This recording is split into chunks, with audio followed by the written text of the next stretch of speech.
న్యూస్9 టీవీకి స్వాగతం.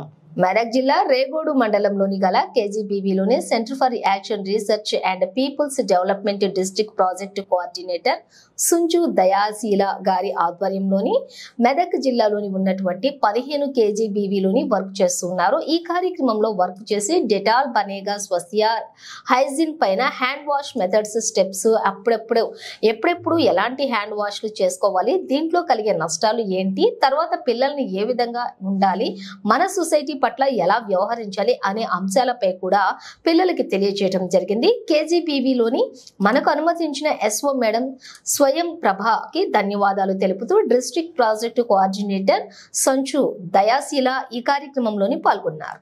నా పేరు దయాశీల. నేను కార్పొరేట్ స్వచ్ఛంద సంస్థలో డిస్ట్రిక్ట్ ప్రాజెక్ట్ కోఆర్డినేటర్గా వర్క్ చేస్తాను. మన మెదక్ డిస్ట్రిక్ట్లో మన 104 స్కూల్స్ మన గవర్నమెంట్ స్కూల్స్ ఉన్నాయి, అదేవిధంగా ప్రైవేట్ స్కూల్స్ ఉన్నాయి. భవితా సెంటర్స్లో పనిచేస్తున్నాము. ఆల్ కేజీబీవీస్ మెదక్లో ఉన్నటువంటి ఆల్ కేజీబీవీస్ 15 కేజీబీవీస్లలో మేము వర్క్ చేస్తూ ఉన్నాము. మా ప్రోగ్రామ్ వచ్చేది డెటాల్ బనేగా స్వస్థ ఇండియా. దీంట్లో భాగంగా పిల్లలకి hand wash, health and hygiene పైన hand wash methods, hand wash steps, ఎప్పుడెప్పుడు హ్యాండ్ వాష్ చేసుకోవాలి, దీనివల్ల కలిగే నష్టాలు ఏంటి, తర్వాత పిల్లలు ఏ విధంగా ఉండాలి, మన సొసైటీ ఎట్లా ఉంది, సొసైటీలో ఏ విధంగా ఉండాలనే దానిపైన పీరియడ్స్ టైంలో, స్పెషల్లీ పీరియడ్స్ టైంలో పిల్లలు ఏ విధంగా ఉండాలి, హైజీన్ పైన, తర్వాత ఒకవేళ క్లీన్గా లేకపోతే వచ్చే నష్టాలు ఏంటి, దానిపైన మేము పిల్లలకు వివరించడం జరిగింది.